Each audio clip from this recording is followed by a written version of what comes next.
Olá, muito boa tarde. No Sem Censura de hoje, nós vamos falar da biografia de Olga Benário e também de música, de vacinação e de defesa do consumidor. Nossos convidados são Anita Leocádia, que é historiadora e está lançando o livro Olga Benário Prestes, uma comunista nos arquivos da Gestapo, que é sobre a vida de sua mãe. Prazer em tê-la aqui, professora. Obrigada, o prazer é meu. Sidney Rosa, que é promotor e atua na defesa do consumidor, sobretudo do consumidor online. Ele vem falar conosco sobre os direitos de quem faz compras pela internet. Prazer em tê-la aqui. Prazer é meu. Consumidor vencedor, não é isso? Exatamente. Tá ótimo. Isabela Balalai é pediatra e presidente da Sociedade Brasileira de Imunizações. E ela fala sobre a campanha Quem é Sênior, Vacina. Isso aí, quem é sênior precisa se vacinar. Obrigada pelo convite. Maravilha, Isabela. Estamos com o Ginga, nosso compositor, que está lançando o CD Canção da Impermanência, que vai ser no próximo dia 8, aqui no Rio. Prazer enorme, Ginga. Prazer é meu estar aqui com vocês, é uma honra. E nós estamos com a nossa produtora de web, Camila Abreu, que vai explicar para vocês como participar do programa, não é isso, Camila? Exatamente. Então. Boa tarde, pessoal. Para participar do programa é muito simples, basta entrar nas nossas redes sociais, deixar o seu comentário usando a hashtag Sem Censura ou enviar uma pergunta para os nossos convidados. Maravilha. Ô, Ginga, eu poderia pedir para você começar a dar uma palhinha, porque eu vou deixar você para entrevistar no final, no último bloco. Mas agora podíamos começar com música. Não. O que você acha? O que você Tudo podia mostrar para a gente do seu disco? Um choro que eu fiz de homenagem ao garoto, centenário dele muito seria lindo. agora. Chama Despedida de Garoto. Maravilha.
Nossa, mãe. Obrigado. Que beleza isso. Eu Delícia, queria né? saber, nem que fosse só segurar o violão e sair algum som assim. Isabela, desculpe, eu disse balalai, mas é balalé. Mas eu já... É francês mesmo. É francês, É chiquérrimo. 100%, é.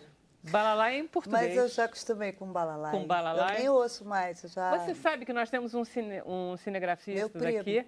É seu Pedro primo? Balalé. Ah, eu trabalho com ele há Mas muitos anos. ele fala balalai direto. Ele fala balalai, E ele o quase pai que dele faz era questão. bala. Então E tá meus bom. filhos são bala também. Tá bom, mas Balalé, vai ser Balalé a partir de Balalé. agora, se vocês permitem. Professora, muito feliz com a sua vinda aqui e seu livro é muito extraordinariamente bonito. Obrigada, agradeço. E eu também agradeço muito essa oportunidade de participar desse programa. A senhora escreveu sobre seu pai, a senhora escreveu sobre a coluna Prestes, a senhora escreveu muito sobre a esquerda brasileira, mas é o seu primeiro livro sobre sua mãe. Certo. Eu queria saber como foi que a senhora chegou nesses arquivos. Não, esses arquivos eram arquivos que foram... É o arquivo da Gestapo, né, a polícia política alemã, da época do nazismo, que foram apreendidos pelo exército soviético no final da guerra, quando os soviéticos tomaram Berlim, né, 45, maio de 45. E foi levado para a União Soviética, e não sei por que razão, enfim, não se sabia da existência desses arquivos. E agora, 2 anos atrás, eles começaram, resultado de um acordo entre o governo da Rússia e da Alemanha, eles começaram a ser digitalizados e disponibilizados na internet. Então, é uma documentação enorme, isso que atinge documentos sobre a Primeira Guerra Mundial, sobre a Segunda Guerra Mundial e sobre todos os partidos comunistas do mundo. Então, é uma coisa enorme, gigantesca. Eu tenho um historiador alemão, meu conhecido, que me avisou, olha, apareceu esse material na internet e tal, aí eu fui ver e realmente, sobre a minha mãe, né, a Olga Benário Prestes, é o maior conjunto de documentos sobre uma pessoa individual. De todos esses arquivos? De todos os outros. Desses milhões de folhas? São cerca de 2.000 folhas, né, em 8 dossiês, então é uma documentação bem grande e com muita informação que nem nós da família conhecíamos, né? E essa quantidade mostra a importância dela para a Gestapo, a senhora acha que é isso? Com certeza. Inclusive, eles dizem, porque essa polícia alemã era muito detalhista, né, e tudo era registrado por escrito nesses documentos. E eles dizem que davam muita importância a ela pelo fato dela ser uma militante importante da Internacional Comunista, né, o chamado Comintern, do Partido Comunista Alemão, e também mulher do líder comunista conhecido na época, Luiz Carlos Prestes, né? Então, por isso, também exigiam dela que ela falasse sobre a atividade dela nessas organizações. Isso ela sempre se recusou. Ela jamais delatou alguém, tanto que eu até escolhi como uma das epígrafes aí do meu livro, a senhora deve ter visto, né? A frase em que ela diz, lá nos depoimentos que ela escreve e fala, né? Diante dos interrogatórios, ela diz, se outros se tornaram traidores, eu jamais o serei. Então, ela estava se referindo a alguém especificamente. Isso ela foi confrontada com outro ex-comunista que tinha delatado algumas coisas, narrado, né, sobre a atividade dele no Partido Comunista. E então mostrava isso como exemplo para ela. E aí foi que ela pronunciou essa frase, né, está registrada nos depoimentos dela. E por isso também que ela era tão castigada, né, e não permitiram jamais que ela saísse, porque houve prisioneiras, né, e prisioneiros que conseguiram sair, desde que sair dos campos de concentração e sair da Alemanha, desde que houvesse outros países democráticos, né, que dessem visto, aceitassem. Como ela tinha 3 países para onde ela podia ir, chegaram os vistos, até passagem de navio, dinheiro depositado no banco, né? Mas nada disso adiantou porque a Gestapo era intransigente. Enquanto não falar o que nós queremos que ela fale, não tem libertação. Ela era duplamente inimiga, né? Por uma por ser judia e outra por ter, na verdade, esse comprometimento com o Partido Comunista da Alemanha, né? Mas, e principalmente com o Comintern, né? Mas fica muito claro por essa documentação que a culpabilidade dela era muito maior por ser comunista do que por ser judia. Claro. Judia agravava a situação, mas não era isso o fundamental no caso dela. Ela ter tido tanta importância no começo dos anos 30 tinha sido muito fatal. Quando ela libertou aquele namorado dela, o Otto Braun, numa atitude... Aquilo é muito heróico, né, professora? Porque a prisão de Moabit era considerada uma fortaleza assim, intransponível, né? E eles organizaram um grupo, não era ela sozinha, né? Era um grupo que no dia de julgamento, né, entrou na prisão, a título que ela era esposa dele, né, e conseguiram dar fuga, né, para o Otto Braun. É cinematográfico. Foi. E aí ela ficou, tanto ela quanto ele, com a cabeça a prêmio, 5.000 marcos era o prêmio. Então eles tiveram que fugir, né, foram para a União Soviética na ocasião. Lá ela fez diversos cursos, inclusive de preparação militar, aviação, né, ela sabia, era paraquedista, aprendeu aviação, né, também de pilotar avião. Enfim, ela era uma pessoa assim muito corajosa e muito decidida, né? E uma senhora militante, uma senhora então, soldada, no caso. Por isso também que ela foi castigada dessa maneira, né? E nunca permitiram que ela saísse, que ela podia ter ido embora, né? Mas nunca permitiram, sempre foi muito castigada, né? Os documentos revelam isso. Eu transcrevo aí no livro vários trechos de documentos. Em né? que se vê a clara intenção da Gestapo de não deixar ela sair, ou seja, façam o que quiserem. E principalmente cada vez castigos mais violentos. Né? Que idade ela tinha? Ela morreu com 34 anos. Depois de ter ficado 8 anos presa, Ficou, 6 anos? 6 anos, quase 6 anos. Ela né? tinha 28 anos quando foi presa aqui? Tinha 28 anos quando foi presa. Em 36, ela tinha 28 anos. Ela é de 1908. Não houve quem não se emocionasse quando Fernando Moraes escreveu sem dúvida, o livro, né? O livro é muito bonito, porque ele narra a vida dela. E, sobretudo, a gente é muito encantado com o romance dos dois, com o fato deles terem, tão jovens, terem se apaixonado de verdade numa viagem de dois militantes comunistas havia uma pra cá, grande compreensão entre ambos, isso que meu pai sempre dizia. Não? Né? Uma compreensão muito grande, se estabeleceu assim rapidamente. Né? É isso. Fisicamente, a senhora lembra muito mais sua mãe do que seu pai. As pessoas que a conheceram, né, pessoalmente dizem isso. Eu fiquei assim bastante parecida. Tem a tez branca, que ela tinha tez branca, e o olho claro. O feitio do rosto, enfim, a gente tem que parecer com pai e mãe, né? É o normal. Mas é bom parecer com a mãe. Com certeza. Olha só, seu pai dizia isso? Ele dizia, você lembra a Olga? Ele falava. Todo mundo que a conheceu, né, pelos retratos e quem a conheceu pessoalmente acha isso. Realmente há uma parecença grande. Quando a senhora...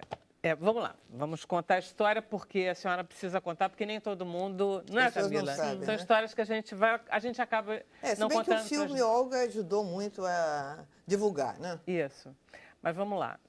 Os dois estavam aqui, eles eram um casal, e eles acabaram sendo presos por terem tentado um movimento comunista e que não deu certo. Que, aliás, não era comunista, era antifascista e democrático. É verdade. Movimento de 35. Aí foram presos em 5 de março de 36 e separados, nunca mais se viram. Né? E o meu pai ficou preso aqui no Rio de Janeiro durante 9 anos.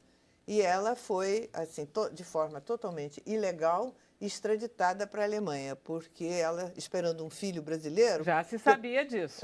Ela foi extraditada no 7º mês de gravidez. Tanto que o capitão do navio era um navio cargueiro alemão, né? No primeiro momento, nem queria aceitar uma mulher grávida de 7 meses para fazer uma viagem de 1 mês, né, num cargueiro. Mas vieram ordens superiores e o capitão se submeteu, né, o capitão do navio.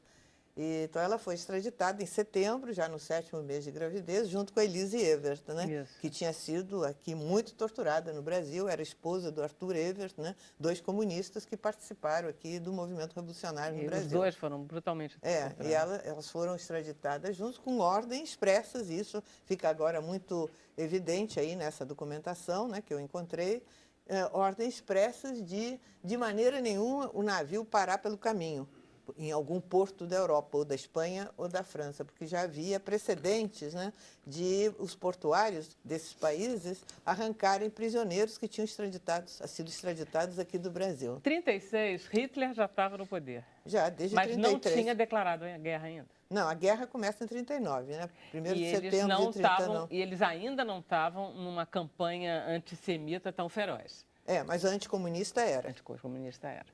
Então, no início, até a literatura, a historiografia existente aí revela isso. No início, a perseguição maior, logo depois que o Hitler subiu ao poder, foi contra os comunistas.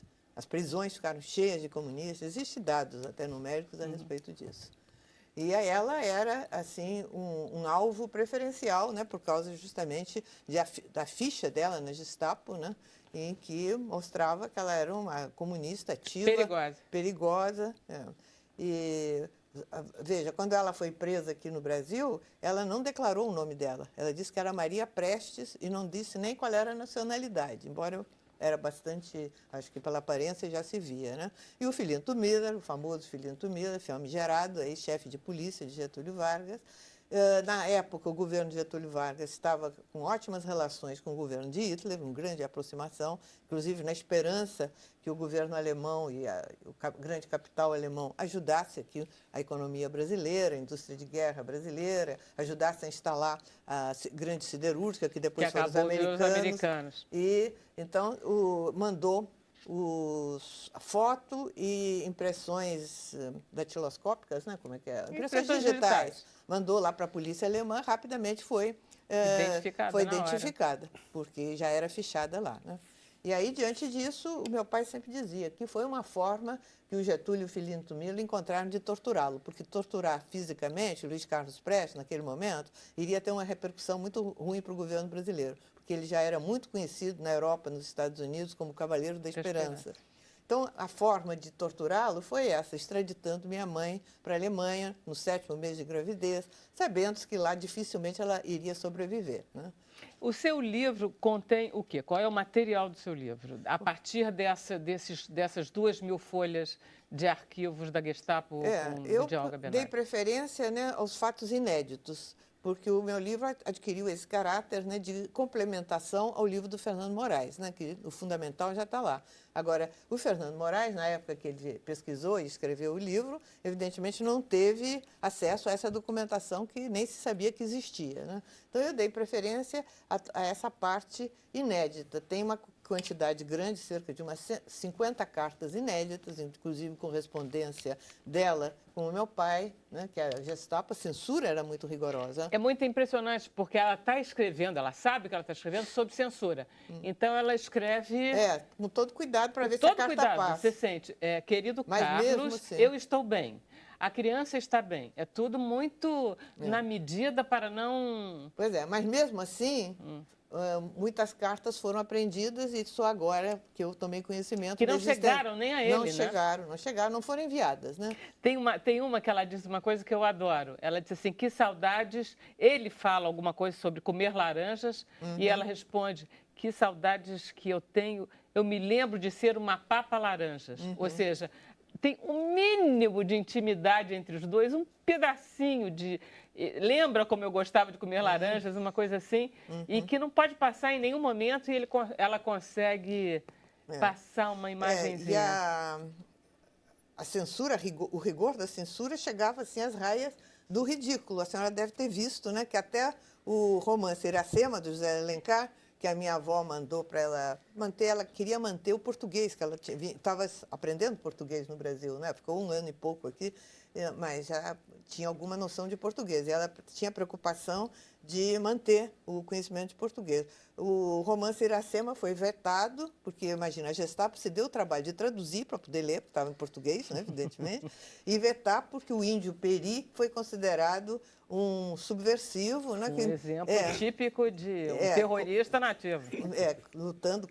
Se levantando contra a ordem constituída, né? Então, por isso o livro foi vetado. Tinha que ser tudo em alemão, não era isso? Ela tinha que escrever em alemão. A correspondência toda em alemão. E a resposta tinha que ir em alemão. Tanto que a minha avó, Leocádia, né, e a minha tia Lígia, que estavam primeiro em Paris, depois no México, né, elas tinham, devido a essa campanha Prestes, que teve uma grande repercussão no mundo na época, inclusive foi responsável por eu ter sido salva, ter conseguido sair de lá. Estamos muito contentes com isso. Então, obrigada. Mas, realmente, principalmente eu estou contente. Né, não. A senhora tem um símbolo muito importante. Mas essa campanha, dirigida pela minha avó, pela Leocádia Prestes, teve uma importância muito grande. E havia uma solidariedade muito grande.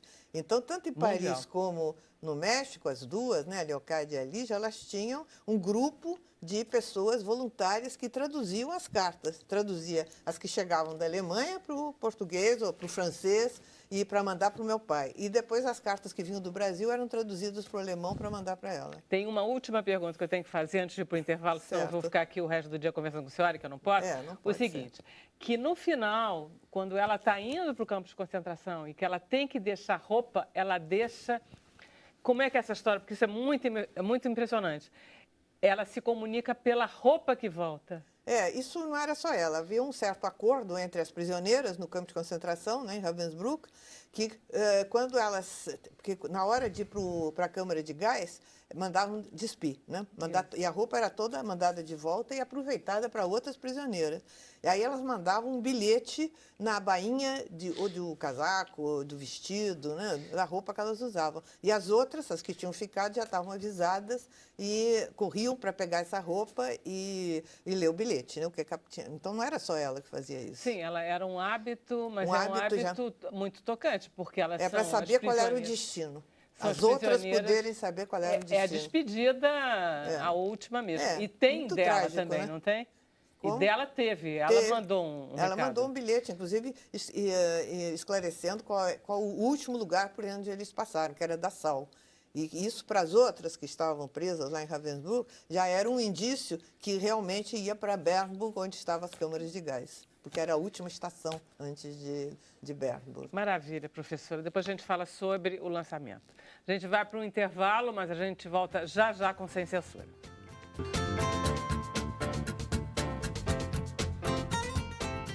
Hoje, o Sem Censura está falando sobre música, vacinação para a terceira idade, literatura e defesa do consumidor. Vamos perguntar para a Camila se nós temos algum comentário para destacar, alguma pergunta. Temos sim, Vera. A Priscila Gonçalves, ela pergunta para a Anitta se existe algum momento da história da sua mãe que a senhora considera mais marcante. Responde? Pode. Eu acho que o mais marcante que essa documentação me revelou foi justamente a intrepidez dela. A coragem e a intrepidez, né? A disposição de resistir a tudo que viesse, a qualquer custo. É verdade. Intrépida é uma boa palavra. Bom, vamos conversar com o Sidney.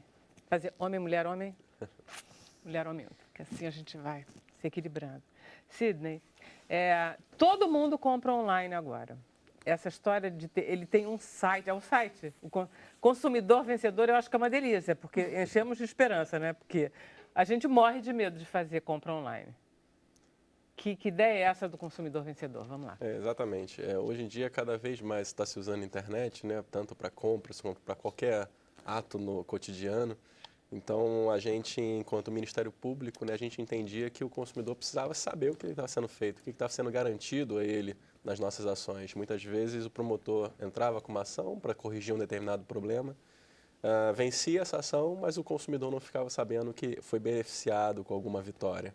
E, de outro lado, o Ministério Público também não sabia que aquela relação de consumo continuava problemática, porque quem é mais capaz de fiscalizar essa relação, se não o próprio consumidor? Claro. Então, a ideia do site é colocar disponível ao consumidor, numa linguagem fácil, uma linguagem cotidiana, todas as vitórias que o Ministério Público conseguiu em favor dele, para que ele possa nos ajudar a fiscalizar se aquilo está sendo cumprido. Mas aí como é que você vai? Você vai por empresa, você vai por queixa? Você pode entrar no site, é consumidorvencedor.mp.br, e pesquisar ou por empresa ou por setor econômico. Você pode pesquisar por comércio eletrônico, transporte, plano de saúde, ou pelo nome da empresa, que vai aparecer tudo que o Ministério Público já fez, já conseguiu em benefício do consumidor, em face daquele problema ou daquela empresa. Quer dizer, é complicado, vocês tiveram que digitalizar todos os processos relativos a consumo e serviço? A gente pegou todas as ações propostas, todos os termos de ajustamento de conduta, que são os acordos que o MP faz com as empresas, no caso de um problema, e todas as decisões judiciais, e a gente traduz aquilo para uma linguagem fácil para o consumidor. Então, sempre que a gente consegue uma decisão judicial, ou a gente propõe uma ação,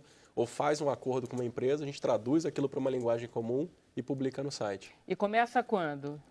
Os arquivos arquivos desde que a gente começou a atuar em tutela coletiva, né, que é essa atuação em defesa do consumidor. A gente resgatou todo o passado que a gente tinha aqui no Ministério Público do Rio. É de quando, mais ou menos? O site começou em 2012. A nossa atuação em tutela coletiva é do final da década de 90. Tá. Então tem bastante coisa, né? Hoje a gente, inclusive, já fez parceria com mais 25 Ministérios Públicos do país, então você consegue hoje obter uma gama de fichas de decisões, ações muito grande. E, às vezes, uma decisão de outro estado produz efeito aqui. Então, por exemplo, eu quero escolher um plano de saúde. E eu vou para o seu site, é uma boa ideia ir para o seu site? É uma boa ideia, até para verificar quais são os problemas que já foram verificados com aquela empresa, né? Verificar se realmente aquilo que ela se propôs a cumprir, ou já foi determinado a ela judicialmente que cumpra, está realmente sendo cumprido. às vezes uma cláusula de um contrato que é ruim, que é ilegal, foi determinado que se tirasse Fica essa fácil cláusula. de achar. Fica muito fácil. Botando o nome da empresa ou determinado problema, Tá. você consegue efetivamente verificar o que foi garantido ao consumidor. E serviços individuais, por exemplo, médico, bombeiro, eletricista, isso não. Sempre que o Ministério Público verifica que o problema é coletivo, ou seja, aquela pessoa ou aquela empresa está atuando, gerando um problema para uma coletividade de consumidores, a gente atua. Então, pode ser que você encontre um profissional liberal também ali, porque... Mas aí eu não entendi. Eu, indivíduo, não existe esse... Eu não processo nunca uma empresa e aí não aparece, é isso? Não, o que está no site é a atuação do Ministério Público em face daquela empresa. Pois é. E como o Ministério Público ele não atua nos casos individuais, Tá. ele só atua quando uma repetição de casos, ou seja, você consegue verificar que o problema não é só com um consumidor, mas com toda a gama de consumidores. Aí você consegue ver o serviço Aí individual. você tem uma atuação do Ministério Público e obtendo um benefício ao consumidor, vai estar lá no site para ele verificar se realmente aquilo está sendo cumprido. Tá, então, como referência, é um ótimo acesso a gente verificar. Sim, sim. E como queixa também? E como queixa, assim, o consumidor é que pode fiscalizar se aquilo está sendo cumprido. A gente não tem capacidade logística de estar fiscalizando todas as decisões judiciais, todos os termos de ajustamento de conduta. Então, a ideia é inverter essa lógica, colocar o consumidor como aquele que vai fiscalizar se aquilo está sendo cumprido e ele pode fazer a reclamação no site e aquela reclamação vai direto para o promotor que atua no caso. Tá. E aí consegue exigir que aquela decisão seja cumprida efetivamente, seja aplicando uma multa à empresa, seja uma obrigação de fazer que determine que ela cumpra aquilo. Quais são as principais queixas que vocês já conseguiram mais ou menos ver o tamanho das coisas, as principais? Hoje, com relação no consumidor vencedor, né, e de uma forma geral no Ministério Público, o grande problema é na área de transportes. Mas... Eu diria com certeza que é nas operadoras de comunicação. No consumidor, efetivamente, é transporte. Mas as operadoras de telecomunicação não estão longe, não. A gente tem um segundo tema que é comércio eletrônico, efetivamente, é um segundo tema mais problemático, até pela facilidade, a pessoa já está na internet, entrar no site, reclamar. Mas telecomunicações é ali no terceiro, quarto tema, com certeza. E vamos lá, comércio eletrônico.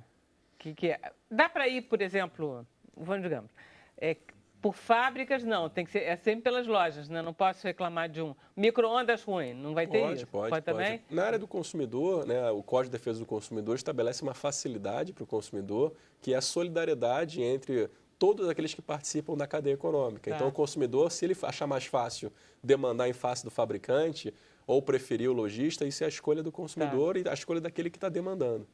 Vamos lá, então, comércio online, qual é a principal queixa? Porque tem aquele caso da Decolar, que eu adoro. Você conhece essa história, Isabel? Não. Que é a Decolar, não é?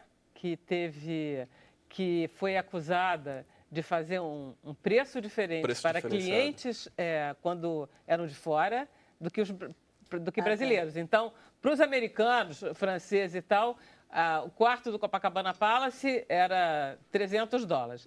Para nós, mortais, era $560. Era uma coisa assim, era isso. Né? Isso está sendo objeto de investigação lá no Ministério Público, né, porque é uma investigação complexa que envolve acessos, né, exteriores, acessos nacionais.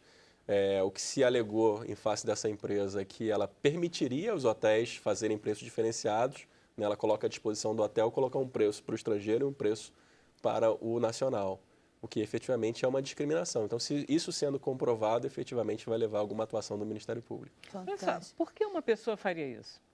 Quer dizer, por que uma empresa venderia... Porque não é discriminação pessoal, nem por renda, porque, em princípio, quem paga leva, né? Uhum. Por que ela faria preços diferentes? O que se alegou na época, né, até pelo próprio denunciante, era que o consumidor brasileiro ele gastava menos, né, no hotel. Tá. Então, você trazer um consumidor estrangeiro era mais lucrativo. E também, em alguns momentos, havia uma demanda internacional grande e pouca nacional, e eles podiam subir muito o preço para o consumidor estrangeiro. Só que quando você sobe o preço de forma injustificada, isso gera uma prática abusiva. Então, para evitar a fiscalização da prática abusiva, haveria uma limitação ao consumidor nacional e uma abertura de venda só para o consumidor estrangeiro. Eu estava achando que era o contrário, que eles estavam fazendo preços mais caros para os nacionais, mas não é isso, eles estão fazendo preços mais caros. Às vezes mais caros para os estrangeiros. Né? Às vezes, o problema é que às vezes havia limitação de acesso ao nacional. Você não tinha vaga de venda de quartos para o nacional, mas havia disponibilidade para o estrangeiro. Política de empresa, no fundo, e que, na verdade, lesa os interesses de um consumidor. Exatamente. Isso haveria uma discriminação entre consumidores que, pela nossa legislação, é inviável, ilegal. Então, a gente está apurando isso. Se for realmente verdade, a gente vai atuar. Porque isso, são dois tipos de comércio online. São os serviços e são os produtos. O que é pior? O que dá mais problema? Serviços ou produtos? Acho que hoje, pela quantidade de relações que a gente tem de consumo, acho que o varejo acaba gerando mais problemas, porque é onde tem maior quantidade de operações, né? Venda de produtos online, né? Sites de compra coletiva, tudo isso tem gerado muito problema pela quantidade de operações que são feitas. Então, muitas vezes o consumidor compra um produto que não é entregue a ele, ou o prazo de entrega é muito exacerbado, extrapolado. Às vezes o consumidor quer exercer seu direito de arrependimento e não consegue, não há um canal de recebimento dessa via de arrependimento, ou a empresa se nega. Às vezes o próprio conserto de produtos com defeito, ou a troca de produtos, isso tem gerado muito problema, até pela quantidade de consumidores que fazem essas operações. Em relação às lojas, o que é mais seguro? O senhor falou de sites de empresas coletivas. Por exemplo, existem esses sites tipo... Como é que é, Camila, aquilo que você... Mercado Livre. Esses sites que são mais abertos, que são internacionais, eles são tão seguros ou dão tantos problemas quanto os sites de uma loja, por exemplo, como Ponto Frio? O importante para o consumidor é ele verificar no site se você tem o CNPJ da empresa, se você tem um telefone e um endereço fixo. Isso a lei exige. Então, o primeiro ponto que eu verificaria se eu fosse fazer uma compra online é se tem esses dados. Porque se eu quiser reclamar com a empresa, eu preciso saber onde ela está localizada, qual é o CNPJ dela, qual é o telefone de contato. E, geralmente, o que a gente verifica é que nos sites criados para praticar golpes ao consumidor, isso não existe. Então, em cumprimento à nossa legislação, tem que ter todos esses dados. Em tese, quem tem esses dados, você pelo menos tem onde se queixar. Já tem onde reclamar, já se verifica que está observando a legislação. Outras questões, por exemplo, informar o prazo de entrega, informar se o produto tal não está em estoque. Então, isso é muito importante para você já começa a identificar aí que a empresa se destinou a cumprir a legislação. Já é um indício de que vai ter problema. Eu não sei se o senhor já trabalhou com comércio em geral, mas é seguro o comércio online, não é não? O comércio online ele tem seus problemas, assim como o comércio físico tem seus problemas. Não posso dizer que o comércio online é mais inseguro ou o comércio físico é mais seguro. Isso não tem como tirar essa conclusão. Na verdade, o que você tem que tomar é cautelas, tanto em um tipo de venda quanto em outro. Né? O comércio online ele é mais propício a aventureiros, né? Porque hoje, para você formar uma loja online, um site, você não precisa ter um capital, alugar um espaço, construir um estabelecimento. É muito mais fácil você criar um site. Então, o consumidor tem que ficar atento nessas ofertas que são muito vantajosas, preços muito baratos, que muitas vezes em sites desconhecidos. Isso é importante verificar porque é muito fácil você criar um site hoje na internet e dizer que está vendendo alguma coisa sem ter uma menor estrutura para realizar essa operação. Maravilha. A gente vai esperar, então, que os telespectadores se manifestem. Certamente vai aparecer muita dúvida. Perfeito. Deixa eu ir para o break, mas antes eu queria perguntar para você. A gente só vai falar de vacinação de sênior, Isabela? A gente pode falar do que você quiser. Porque tem uma campanha agora dizendo que sobraram vacinas, que ninguém foi se vacinar. A senhora foi se vacinar, professora? Foi. Foi? Muito bem. Eu não fui, não. Tá Eu vendo? vou todo ano vacinar. É que enfraquece. Você acha? Bom, enfim, sobrou vacina. Eu não fui, sobrou. E sobrou tanto que estão dando assim desesperados. Enfim, como a gente sabe que de graça, né, até injeção, por favor, vão todos se vacinar. É essa a ideia? Mas você tem que incentivar as pessoas aí? Incrível, mas assim, isso que é verdade, de graça até injeção na testa, né? Isso que o povo fala. Para vacina, não é. O que faz o indivíduo procurar a prevenção é temer a doença. E a gente está vivendo um fenômeno cada vez, que é natural, acho que desde que o mundo é mundo, mas cada vez mais, que é eu só busco quando a coisa já está aqui do meu lado. Então vamos lembrar o ano passado, que toda hora na televisão a gente via um óbito, outro óbito, e que as pessoas ficavam 4, 5 horas na fila para tomar vacina. A influenza é grave todo ano. Nem todo ano ela está na televisão. Mas se ela não está na televisão, eu não vou. Febre amarela, cadê o povo? Paramos de falar na televisão, paramos de vacinar. E aí só vão voltar a vacinar quando for tarde? Vacinar Isabela, não é urgência. Tá bom, Ué. ok, vou fazer o intervalo. Então tá bom. A gente vai fazer o intervalo, o último bloco é o que vem a seguir. O Sem Censura volta já já.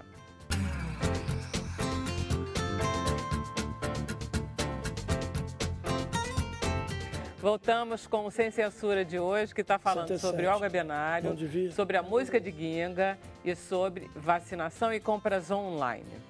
Camila, temos perguntas? Temos. O Estevão Moro, ele pergunta se essa iniciativa do site foi reformulada apenas pelo Ministério Público do Rio de Janeiro ou em outros estados existem iniciativas semelhantes. A partir do momento que a gente criou o site aqui, a gente começou a fazer contato com outros ministérios públicos para aderirem e todos participam. 25 ministérios públicos participam. A gente está tentando se tornar nacional. Então, hoje, você entra no site, você escolhe o seu estado e você já consegue pesquisar decisões que são benéficas ao consumidor em cada um desses 25 estados que participam. O Gustavo Andrade, ele pergunta por onde os consumidores podem conferir a reputação da empresa na internet. Se você tem alguma dica, alguma sugestão. Hoje, o que eu faria? Eu entraria no Consumidor Vencedor, que é o site do Ministério Público, e entraria também num site do Ministério da Justiça, da Secretaria Nacional do Consumidor, que é muito útil, que é o consumidor.gov.br. Lá você consegue conferir a reputação da empresa, se ela está realmente resolvendo os problemas, se ela está cumprindo a legislação. Então, nesses dois sites seriam importantes ele entrar para verificar a reputação da empresa. Tá certo. Maravilha. Vamos lá, Isabela, de novo, vamos falar então sobre o que te trouxe aqui. Que é a vacinação sênior. Vamos lá, todos os sêniores vacinados. Então, fiquei muito contente de saber que a senhora tomou a vacina. É um sênior de parabéns. E, assim, quem é sênior vacina é uma campanha da Sociedade de Imunizações. A gente conseguiu, né? Estamos juntos, a parceria com a Sociedade de Geriatria, né? Inclusive, vamos, daqui a pouco, publicar vídeos chamando a atenção do geriatra, do profissional, né? O gerontólogo que cuida de pessoas com mais de 60 anos, e também da Sociedade de Infectologia. A ideia é justamente falar com esse grupo. A gente hoje vive um fenômeno fantástico no Brasil, que é o envelhecimento da nossa população. Em 20 anos, pelo menos metade de nós terá pelo menos 60 anos de idade. Vai chegar um ponto que seremos mais idosos do que crianças. Então, muda completamente, diferente do que aconteceu na Europa, que foi gradativo, isso foi muito rápido aqui. E boa parte desse, né, o motivo para isso tudo foi a vacinação de crianças. Só que vacina, a gente deixou de morrer jovem e tivemos chance de envelhecer. Só que hoje a gente discute envelhecer como? E tudo isso que a gente está vendo de previdência, é essa a grande preocupação. As empresas, mas a gente, cada uma dessas pessoas tem que pensar, viver como? Viver mais anos sem qualidade, de nada vale. Uma internação, uma hospitalização, pode fazer perder toda a qualidade de vida de uma pessoa com mais de 60 anos. É impressionante o impacto que uma hospitalização tem numa pessoa que está ótima aí, andando, e que, de repente, afunda numa situação, mesmo que não fiquem sequelas. Fica sequela psicológica, fica sequela física. Não, e o idoso demora mais para se recuperar. Demora para se recuperar, deprime, começa a ter medo, enfim. Então, a gente precisa evitar ao máximo todos aqueles agravos que podem afetar essa pessoa. E, dentre eles, existem as infecções que podem ser evitadas por vacina. Pneumonia é o que mais mata o idoso. A gente tem vacina. Herpes zoster é o que mais abala a qualidade de vida, é causa de dor crônica. Isabela, é muito cara a vacinação É muito cara. Eu vou te falar Herpes uma coisa. zoster é R$500. Deve ser 400, 500. É Mas eu caro vou te pra falar caramba. uma coisa. Eu não tenho dúvida de que é cara. Eu não tenho dúvida de que, infelizmente, isso é para uma parcela mínima da nossa população. Mas todas as vacinas que estão hoje na rede pública começaram assim. Tá. Hemófilos influenza, que é uma vacina que ninguém nem lembra que ela existe, de tão rotineira que ela ficou. Em 1993, ela chegou ao Brasil, na rede privada, e ela custava mais do que um herpes zoster. Tá.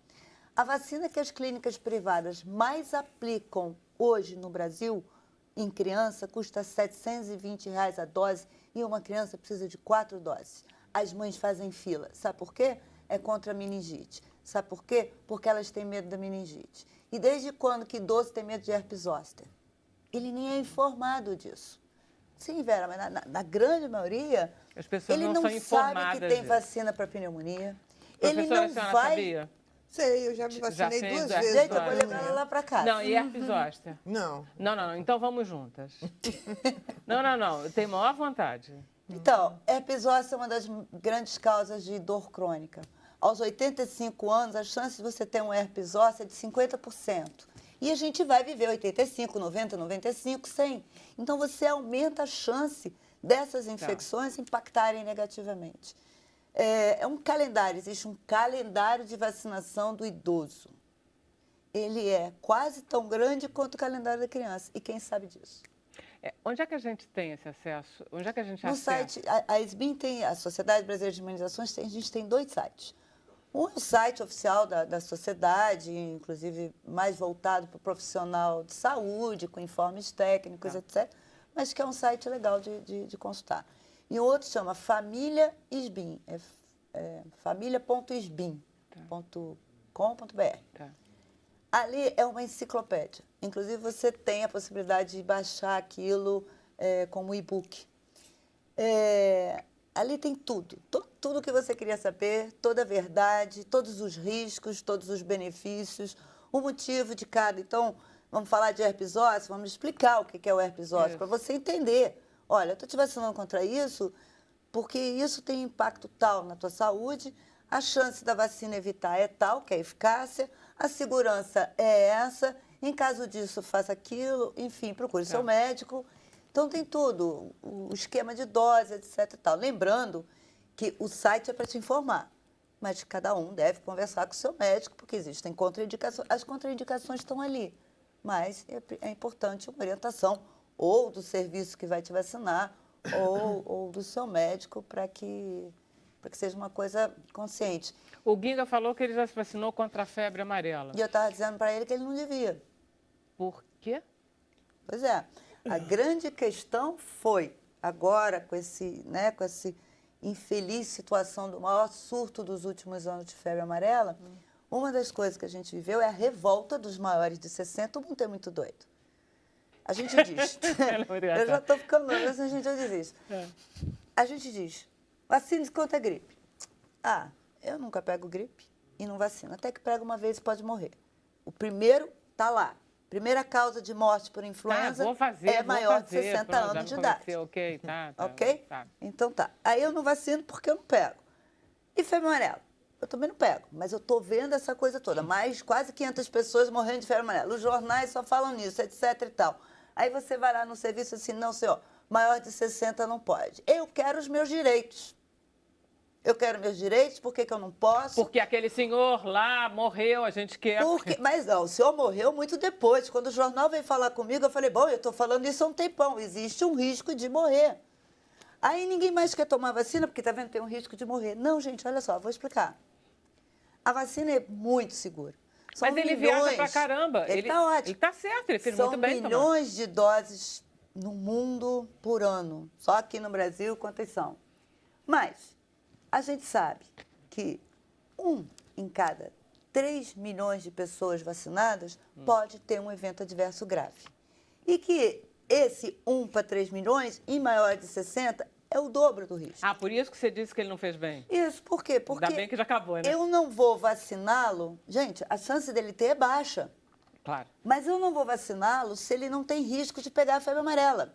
O fato de você estar vendo na televisão que em Minas está tendo febre amarela, não quer dizer que você vai pegar a febre amarela. Mas se ele for fazer um show lá no interior de Minas, lá na coisa... Ah, vai ele viaja, entendeu? Não Ele viaja pra microfone caramba. para falar, não. Foi o seguinte, eu fui tocar no Equador agora, em março. E para entrar no Equador, as informações que eu recebi aqui é que era necessário apresentar o atestado de vacinação. CIVP. E eu fui e tomei a vacina, foi uma luta, porque eu não conseguia de jeito nenhum. Aí, bom, em suma, fui vacinado e viajei tranquilo. E ninguém me pediu atestado nenhum lá em Quito. Não, agora eu fui ao E eu Panamá. passei mal 4 dias. Eu não sei se foi de altitude ou se foi de alguma coisa. Quito é absurdo. Você chega no aeroporto, você já freia. Não, Isabel, Aí você Eu não diz sei que se está foi acontecendo Quito comigo. ou se foi um mosquito. Foi Quito. Foi. O Quito é um negócio, você tenta andar rápido, você diz... É horrível. Não, Gente, o que é está coisa acontecendo alta. que eu não ando rápido? Isabela, posso te abandonar um minuto que eu tenho que Pode. conversar com o Guinga e depois a Tá. gente volta. Eu não queria só falar uma coisa para vocês. Ah. Eu vou sair daqui direto. Tem algum posto aberto, doutora? Porque eu quero me vacinar contra tudo. Entendeu? Porque eu sou meio hipocondríaco. Só acabou com a minha semana, entendeu? O culpado é só. Eu vou conversar Eu agora com a vou Ana. tomar Só um explicar o coquetel, CIVP tá? dele? Pode. No caso, por exemplo, ele foi para Quito. Não há risco de febre amarela em Quito. Quito te pede a vacinação Aqui no porque Brasil você tem, que pode levar a febre amarela. Se você fosse meu paciente, eu ia dizer, vamos fazer o seguinte, eu vou te dar um atestado de isenção da vacina, que é aceito internacionalmente. Ah, é? Porque eu não vou colocar ele em risco para um evento adverso grave sem necessidade. Agora, se ele mora numa cidade onde tem a febre amarela, aí ele tem que vacinar. Não, Guinga, não vai embora ainda Não, não, mas porque eu que bom preciso de que você você vacinou, não aqui teve nada. tocando um Sim, pouco, não. me contando como é que é o Mas a gente o vai a disco. Quito e vai Vamos em lá. milhares de lugares no Não, interior. vamos lá. também. Vamos falar do disco um pouquinho, que Pois senão não. a gente não fala do disco. Tem tudo a ver com não se vacinar. Por quê? O nome do disco é Canção da Impermanência. Se não se vacinar, já fez um trato com a impermanência. Vai embora. Vamos lá. O que é impermanência? Sabe que eu não sabia o que era impermanência, doutora. E quer dizer, não sabia, não tinha essa noção específica. Talvez aqui muita gente não saiba.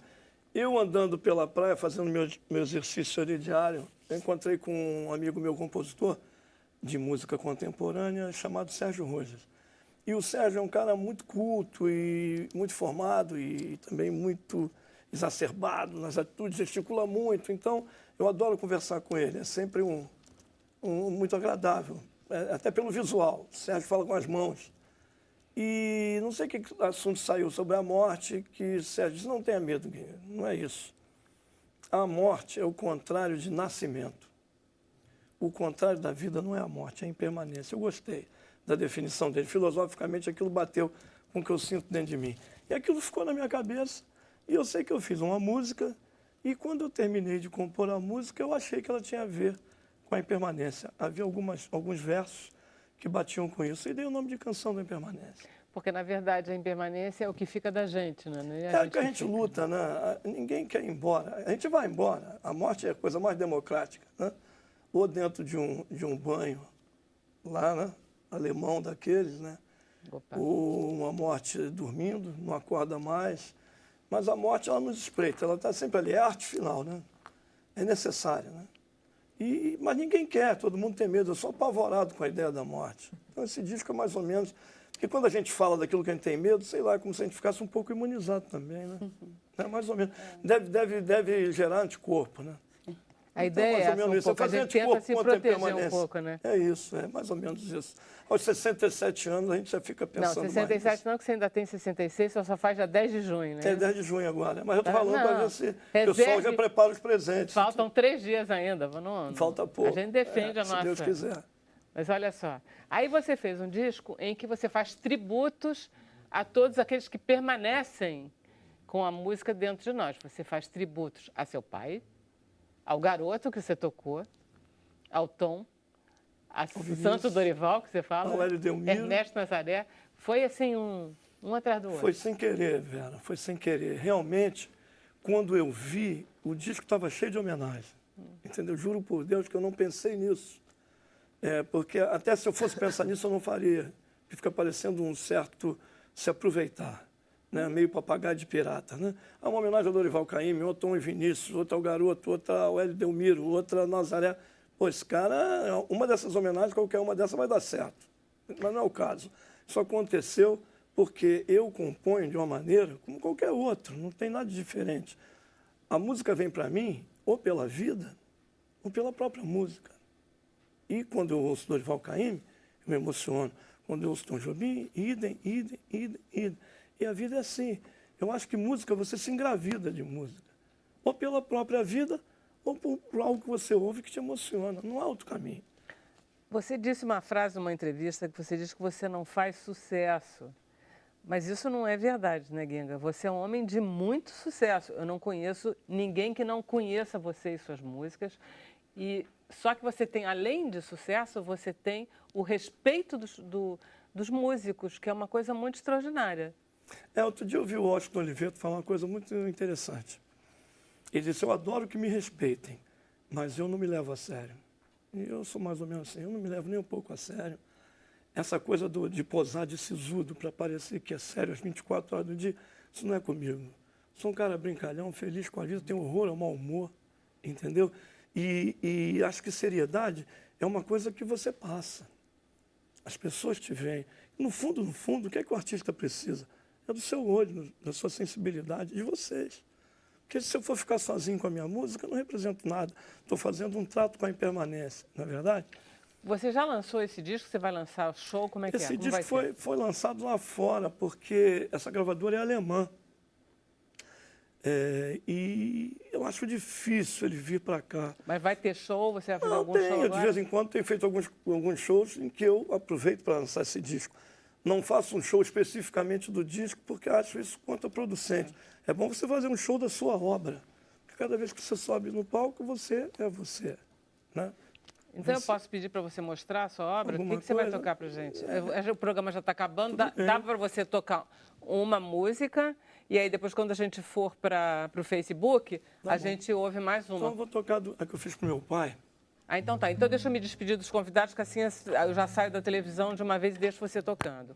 Obrigada, professora Anitta Leocádia. Muito obrigada, Sidney Rosa, Isabela Balalé, Ginga, vocês que nos acompanharam de casa. A gente vai ficar ouvindo o Ginga e a gente vai docemente entrando no Facebook, né, Camila? Exatamente. Até amanhã. Essa música aqui é cheia de referências à vida de meu pai. Não é uma vida pública e notória como a do seu, mas é tão importante para mim quanto o seu. Todo pai é importante. Eu amo meu pai, que já morreu há muito tempo. Sargentão da aeronáutica, que me ensinou um pouquinho que eu sei da vida. Na igreja de São Roque, na esquina da Baronesa, vagando na redondeza, meu pai, caminho de Itaca, cruza Itararé, saía de uma e pai tamanco no pé, varão de Macaúba, moleque aprendendo a ler. Onde é que anda você agora? Em Jacarepaguá, saudade do Guerengue, soldado raso, voluntário tem que sofrer. Serão na caixa d'água, aguarda a guarita, o breu ainda não existia. Eu habitará meu pai lá em Cruza, descansará meu pai na lousa, na igreja de São Roque, na esquina da Baronesa, vagando na redondeza, meu pai. Itaca, Cruza, Itararé, saía de uma e pai tamanco no pé, barão de Macaúba, moleque aprendendo a ler. Onde é que anda você agora? Em Jacarepaguá, saudade do Guerengue, soldado raso, voluntário tem que sofrer. Serão na caixa d'água, aguarda a guarita, o breu ainda não existia. Eu habitará meu pai lá em Cruza, descansará meu pai na lousa, na igreja de São Roque, na esquina da Baronesa, vagando na redondeza. tristeza, meu pai. Nossa, fica lindo com letra, fica lindo com letra. Obrigado, as palavras são minhas. Muito Existem lindo. outras palavras para essa melodia, feitas pelo meu parceiro querido Tiago Amude, que se chama Variação. É como se fosse uma variação dessa música. Muito obrigado. Muito bom, muito bonita. Mas aí você podia cantar mais um pedacinho, alguma outra coisa. Qual que era que você ia cantar? A canção da Permanência, um pedacinho. É linda. Os peixes de Vieira, os pássaros de Assis, a beira da loucura, o amor da meretriz, Jesus de Nazaré, amou aquela mulher da vida.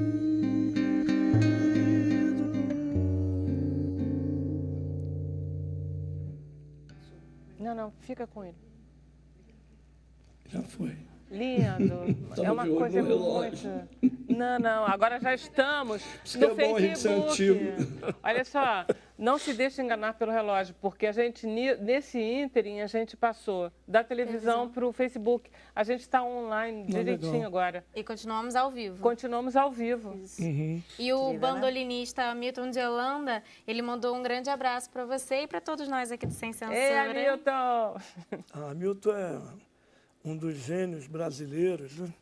Uma maravilha de artista e uma pessoa excepcional, um cara simples, sem pose, um homem com os pés no chão, como deve ser todo mundo, como devia ser todo mundo, né? A gente está aqui de passagem mesmo. Tem uma outra frase que eu gosto. Agora, mentira, que aquele negócio que você falou que você é hipocondríaco era brincadeira, né? Já fui, não sou mais não. Tá bom. À medida que as coisas vão aparecendo assim, engrandecendo na sua frente, você vai ficando um pouco mais corajoso. Já Mas enfrentei você não coisas... acha que com a idade a gente perde? Você falou esse negócio da morte. A gente não melhora, não? Com a idade? Eu tenho um amigo meu médico, Ah. e a gente quase fez faculdade junto. Eu fui para odontologia, ele foi para medicina. Você se formou em odontologia? Eu não formou? trabalhei como dentista há 32 anos. Trabalhou como dentista? É, muito. Quem cuida dos seus dentes agora? Agora a doutora Tatiana. E você lá no cuida dos Leblon. dentes de alguém? Eu não cuido mais dos dentes de ninguém, mas cuidei de muita gente. Que Inclusive legal. do Rafael Rabelo, do Baden Powell. Que legal. Atendi a Clara Nunes uma vez, o Hélio Delmiro, tanta gente. Passou por lá a Ana Carolina, foi minha cliente. Hoje é Muito minha bom. amiga, não é mais minha cliente. Mas a odontologia me deixou e a música foi a primeira profissão desde criança, né? Eu comecei trabalhando como músico para poder pagar meus livros e tudo, né? Eu com 17 anos já tocava em baile. Tudo. Mas é bom, é melhor ter duas profissões do que não ter nenhuma. Do que não ter nenhuma, né? É horrível ser desocupado, é o telefone não tocar, ninguém querer seu trabalho, é horrível.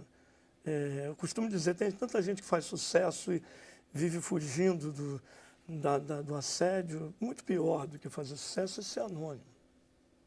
Anonimato, sim, esse mete medo. Sucesso, não sou louco para fazer sucesso. Nunca fiz, mas queria muito fazer. É porque você deve chamar o sucesso uma coisa diferente do Não, que a sou gente bem chama? sucedido, muito bem sucedido. A minha obra, ela me sustenta, mata a minha fome. Está ajudando a minha mãe lá no CTI. CTI, Eu trabalho como músico, entendeu? Como compositor. E o dentista também sustentou minha família, criei minhas filhas, formei minhas filhas. E ouvir você é um prazer enorme, porque o violão que você toca, ele é extraordinário como violão, porque ele tem uma coisa no seu violão, inclusive, que ele tem essa coisa de você ouvir você tocar, que você não disfarça, que você ouve a sua mão passando, que é uma coisa muito característica sua e que faz você ser reconhecido em qualquer momento. Às vezes menos é mais, né? Eu tenho um problema talvez pela odontologia, que eu era doido, metia a mão em líquido, Germe-Q, não usava luva. Eu acho que destruiu um pouco da minha pele e ela faz muito atrito com as cordas e faz um pouco de rumor, até às vezes muito rumor. É minha luta, mas acaba sendo uma marca. Aquilo que nos limita é o que nos estende, nos expande. A vida é assim, não é? E o que nos Então, caracteriza você tem que saber também, usar né? as coisas que são contra tentar jogar do lado delas. É melhor assim. A ideia é essa. A vida Camila. fica mais leve. Né? Ó, a Rosana, a Marli e a Nádia Pereira, as três querem saber qual é o site que a senhora citou para elas poderem entrar.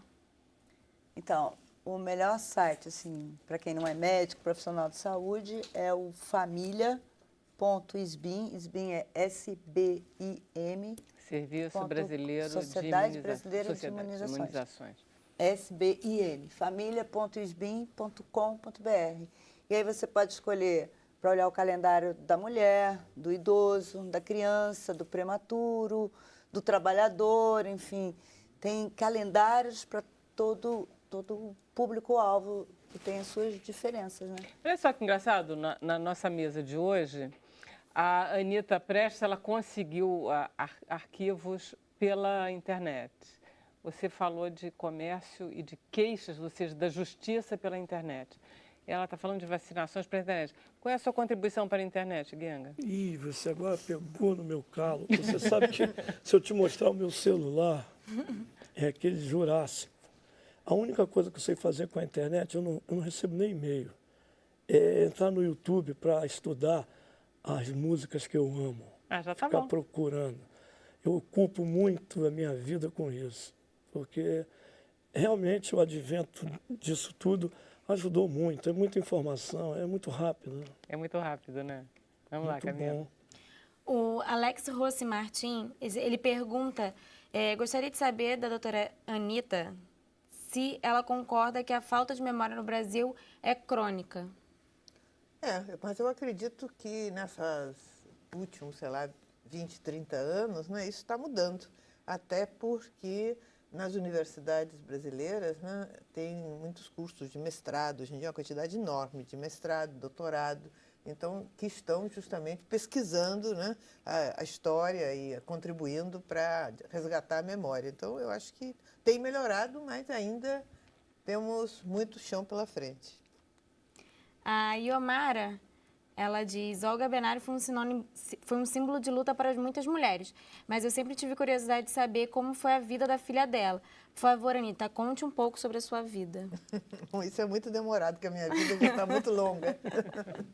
Já está muito longa. Vivi muito no exílio, fui perseguida, fui... A senhora viveu na Rússia, viveu no México, viveu na França. Logo quando era bem pequena. Né? E depois no exílio também vivi na França. Mas a maior parte da minha vida eu ainda vivi no Brasil. Que foi perseguida política daqui, teve que se exilar lá. Qual lugar que a senhora tem, assim, boas lembranças desses lugares todos? É mais México? Eu me sinto carioca e gosto muito do Rio de Janeiro. E, bom, do lado de fora, México, França... União Soviética. União Soviética? União Soviética, onde eu fiz todo o curso secundário, onde sempre nós, comunistas brasileiros e outros democratas brasileiros, encontramos uma solidariedade muito grande, um apoio muito grande nos momentos que a gente era perseguido aqui no Brasil. Ah, que bom. Então, isso foi muito importante. A senhora fala russo, não fala? Falo, eu fiz todo o curso secundário lá. Aí, tô chique. Tenho mais uma pergunta. A Vitória Fernandes, ela pergunta como saber se eu estou dentro do direito do arrependimento. O direito do arrependimento ele se aplica em toda a compra à distância, aquela que não é feita no estabelecimento comercial, ou seja, compra pela internet, aquele vendedor que bate na porta, tudo que é fora do estabelecimento, ela se aplica. São 7 dias depois que ele recebe a mercadoria ou ele assina o serviço. Uhum. Então, nesses 7 dias, o consumidor pode se arrepender daquela contratação, não precisa apresentar justificativo, o produto não precisa estar com defeito. Se ele fez a compra fora do estabelecimento, ele tem 7 dias para se arrepender do momento em que recebe a mercadoria. Tanto no comércio de varejo aqui na rua, quanto na internet? Desde que seja fora do estabelecimento. Se ele for no estabelecimento e comprou no estabelecimento, não existe direito de arrependimento. Só se ele comprou à distância, fora do estabelecimento. Então tá, tem que ser online. O que as pessoas confundem, às vezes, é com um período de reclamação. Né? Para problemas aparentes, ele tem 30 dias para produtos não duráveis e 90 dias para produtos duráveis para reclamar sobre um problema aparente no produto. Ok. E a Natália Soares, ela pergunta se a empresa em que eu comprei não for nacional, como devo proceder? Em qual legislação se encaixa a minha reclamação? Se ele está fazendo uma compra em outro país, aí a legislação que vai se aplicar efetivamente vai ser daquele país, né? Ou a legislação de importação. que vai se aplicar para cá. Então é muito importante você saber também daquelas empresas que você está comprando, que estão em outro país, se realmente elas são empresas com algum tipo de confiabilidade e se efetivamente as regras de importação estão sendo cumpridas. Muitas vezes o consumidor compra um produto e ele é surpreendido aqui com o pagamento de um imposto, uma quantia a mais. Então é bom se informar o que tipo de tributo ele vai ter que pagar quando ele compra também um produto fora do país. Tá. Isabela, mais alguma coisa? Que aí eu termino o programa. Não, eu acho que é tanta coisa. Eu acho que eu chamo aí as pessoas, os sêniors, né? E sênior a gente fala dos maiores de 60, mas a partir dos 50 é importante procurar se informar e ficar pelo menos procurar informação e procurar... Você está pensando, uma amiga minha, quando eu tinha 45, me disse, Vera, você está entrando na terceira idade. Digo, eu? Aos 45? Pelo amor de Deus, não faça isso. Não é, não. 50 anos não é a terceira idade, não. Para com isso, eu defendo os 50 anos. Não, 50 anos é a melhor época, você ainda é menina. Isso. E aí você pode fazer e ter uma velhice melhor. Isso, gata. Vamos lá. Professora, então vamos lá. O lançamento do livro na UFRJ? É amanhã, às 5 horas da tarde, ali na Praia Vermelha, o Centro de Filosofia legal. E Ciências Humanas. Muito bom. Então, muito obrigado de novo a todos vocês que vieram. Obrigado, Guinga. Obrigado. Agradeço. E estamos de volta amanhã, às 5 horas da tarde, porque finalmente acabou Sem Censura pela segunda vez. Até lá.